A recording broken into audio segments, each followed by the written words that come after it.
After flying around the DJI Mini 4 Pro for around 2 years now, my opinion hasn't changed. This is the best drone that you can buy.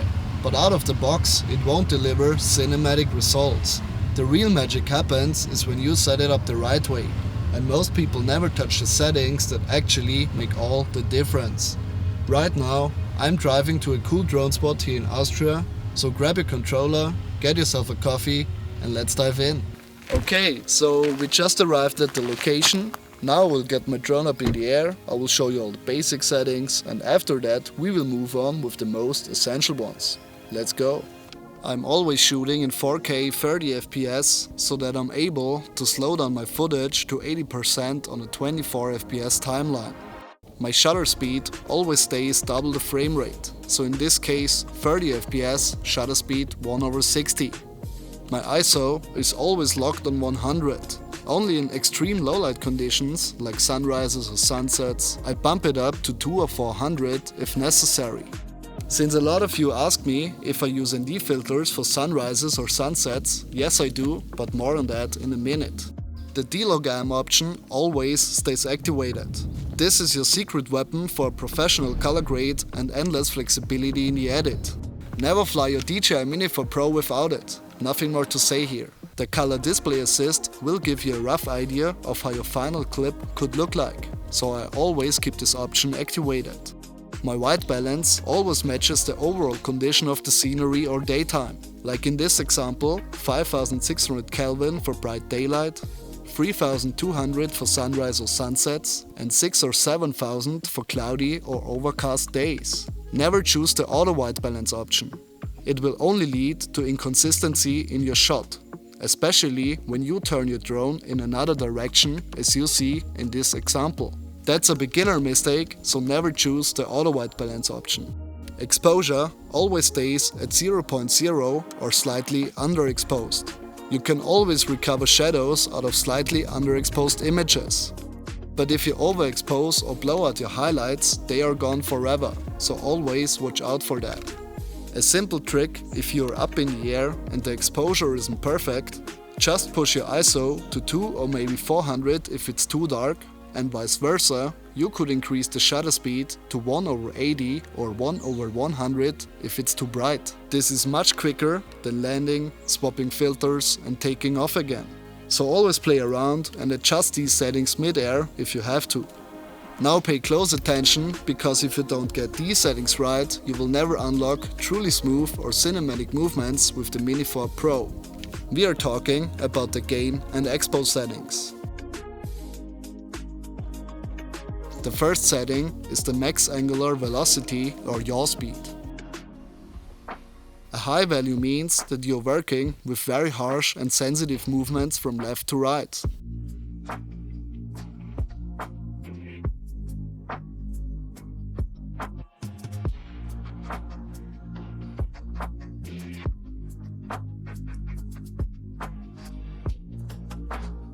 So I would recommend to leave it on about 25 degrees per second to get smooth and cinematic pan movements.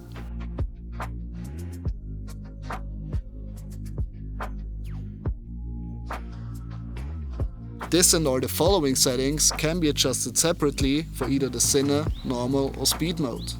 Next up, the yaw smoothness. This controls how gently your drone stops when you let go of the left stick. A low number means an abrupt ending. And if you increase the yaw smoothness, it gradually eases out the stop motion.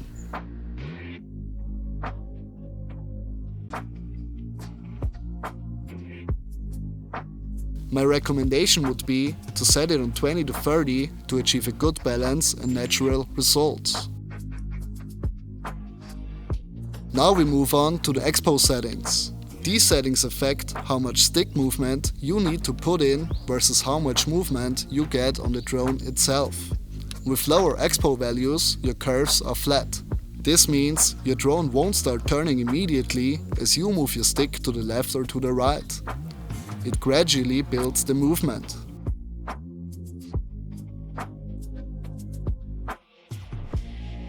If you have set it on high, your curve is linear, and your drone reacts instantly and immediately catches the signal for movement, as soon as you push your stick to the left or to the right. To sum it up, lower expo values will result in smoother movements. That's why I keep mine on the lower end of the scale on about 0.13, 0.2 and 0.24. The gimbal max control speed.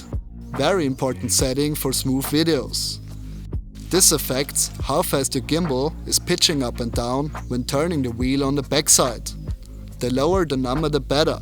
Otherwise, it looks like your gimbal is broken, which is everything else but cinematic. I set it to about 9 degrees and that works fine for me and my style of flying.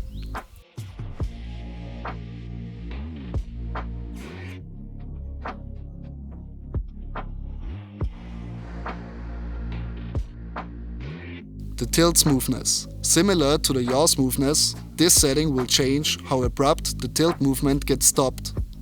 The higher it is, the more it smoothens it out as you release the finger off the wheel.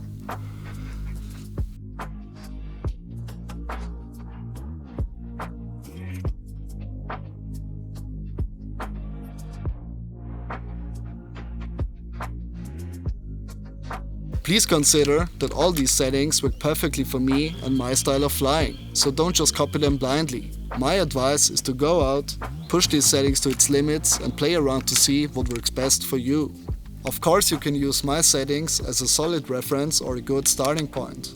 If you have any questions so far, feel free to drop them in the comments down below. And I also appreciate your time for watching this video. So if you find it helpful, please leave a like or subscribe to my channel. I would really appreciate that. Let's move on with ND filters. Straight up, I always fly with ND filters and I would never start my drone without one. No matter if I shoot sunrises or sunsets or during the day. The filters I use are from K&F Concept and they have always delivered sharp and clean images in any scenario. But more importantly, which value should you choose for which situation? And the answer is, it depends. 80% of the time I am flying with my ND64 attached on my drone, since this is the perfect filter for daylight conditions or very bright scenarios. If I am shooting sunrises or sunsets, I always choose my ND16. This way I can shoot against the sun without blowing it out and without losing detail in the shadows. With the ND16, I always got crisp and sharp shots during sunrise or sunsets. If you consider all these steps, you should be able to fly your DJI Mini 4 Pro with confidence and the ability to get the most out of it. But these settings alone won't make your footage cinematic. There are a ton of other things that have to be considered when flying a drone. In this video, I share 50 tips to elevate your game as a drone pilot and to take your skills to the next level.